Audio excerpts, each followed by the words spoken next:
Subscribe করুন exam চ্যালেঞ্জারকে এবং bell আইকনে ক্লিক করুন সবার আগে লেটেস্ট ভিডিও দেখার জন্য।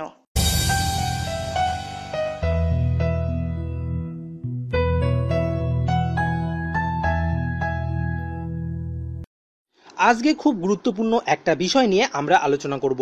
যখন কোনো চাকরির পরীক্ষা আমরা দিতে যাই তখনই একটা জিনিস আমাদের মাথায় কাজ করে, সেটা হলো হয়তো প্রশ্ন আউট হলো, হয়তো কেউ এসএমএসে প্রশ্নের উত্তর পেয়ে গেল। হোয়াটসঅ্যাপ আর ফেসবুকের যুগে কোনোটাই অসম্ভব নয়। এই ধরনের ঘটনা সচরাচর ঘটেই আসছে।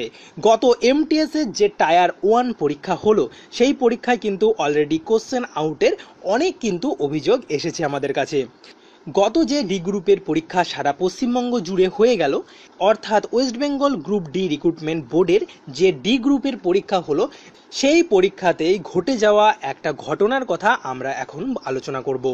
আর এই ঘটনাটা আমাদের ইমেল করে পাঠানো হয়েছে। তো চলুন বন্ধুরা, দেখে নেব ঘটনাটা ঠিক কী ঘটেছিল।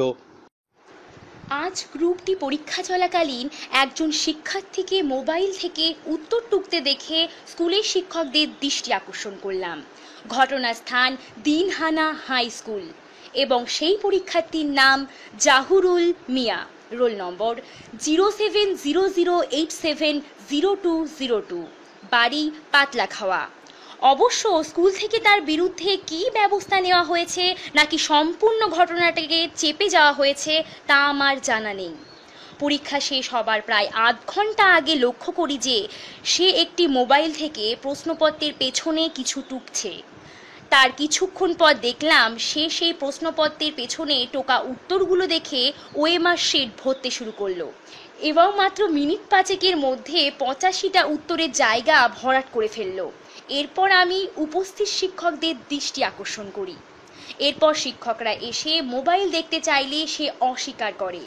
এরপর আমি শিক্ষকদের চ্যালেঞ্জ করি। তারপর তার কাছ থেকে একটি black and white Nokia mobile উদ্ধার হয়। সেখানে উপস্থিত একজন শিক্ষক সেই মোবাইলের ইনবক্স খুলে একটি মেসেজ বের করেন। সেই মেসেজে দেখতে পাই 5টি করে উত্তর এক একটি গ্রুপে সাজানো অবস্থায় পরপর লেখা আছে। তারপর আমি সে নম্বর থেকে মেসেজটি এসেছে সেটি দেখতে চাইলে উপস্থিত শিক্ষকেরা সেটি দেখাতে অস্বীকার করেন। সে সময় শিক্ষকদের সামনেই সে আমাকে দেখে নেবার হুমকি দেয়। তখনই আমি উপস্থিত শিক্ষকদের কাছে পুলিশকে ডাকার অনুরোধ করলে তারা আমার অনুরোধ প্রত্যাখ্যান করে। এরই মধ্যে পরীক্ষা শেষ হয়ে গেলে আমিও সবার সাথে পরীক্ষার হল রুম নম্বর 4 থেকে বেরিয়ে আসি এবং শিক্ষকেরা অন্য রুমে নিয়ে যাবার প্রস্তুতি নিতে শুরু করেন। এরপর বেরিয়ে আসার পর অনেক শিক্ষার্থী আমাকে ঘিরে ধরে শুভেচ্ছা জানান। তাদের মধ্যে কেউ কেউ আমাকে এও বলেন যে তারা অনেককেই এভাবে মোবাইল থেকে টুকে পরীক্ষা দিতে দেখেছেন, কিন্তু সাহসের অভাবে শিক্ষকদের জানাতে পারেননি। ময়ূক ব্যানার্জি। খবরের কাগজ থেকে জানতে পেরেছি এই গ্রুপ ডি পরীক্ষায় আবেদনকারীর সংখ্যা প্রায় 25 লক্ষ, যেখানে খালি পদের সংখ্যা মাত্র 6000, অর্থাৎ প্রতি 400 জন পরীক্ষার্থীর মধ্যে সফল পরীক্ষার্থীর সম্ভাব্য পরিমাণ মাত্র একজন। এর থেকে সহজেই বোঝা যাচ্ছে প্রতি 100 জনের মধ্যে যদি একজন পরীক্ষার্থী এই পদ্ধতি অবলম্বন করে পরীক্ষা দিয়ে থাকে, তাহলে একজন পরীক্ষার্থীর পক্ষেও স্বচ্ছ উপায়ে চাকরি পাওয়া সম্ভব হবে না।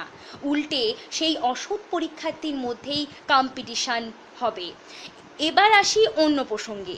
ভেবে দেখুন, কেউ যদি নিজের সেটের উত্তরপত্র আধ ঘন্টা আগে মোবাইলে পেয়ে যায়, সেক্ষেত্রে কতক্ষণ আগে প্রশ্নপত্রটি ফাঁস হয়েছে, যেখানে পরীক্ষার সময়সীমা মাত্র 75 মিনিট।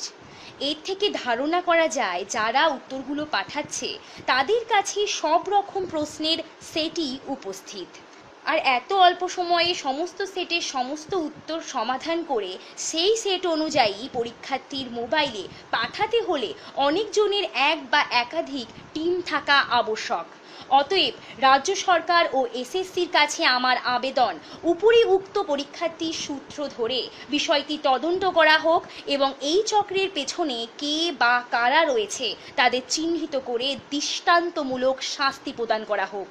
সাথে দাবি জানাচ্ছি এই পরীক্ষাটি আবার স্বচ্ছভাবে নতুন করে নেওয়ার ব্যবস্থা করা হোক।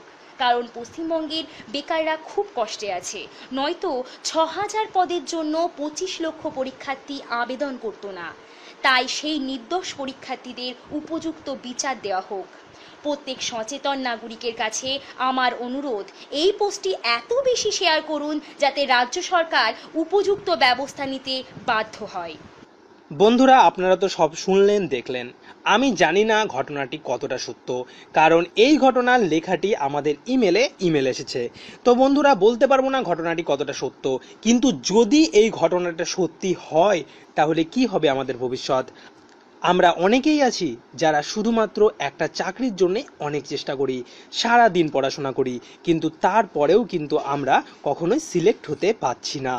এই ঘটনাগুলি যতদিন চলবে, এই প্রশ্ন আউট, পরীক্ষার হলে SMS, ততদিন পর্যন্ত কোনো ভালো পরীক্ষার্থী কিন্তু সুযোগ পাবে না।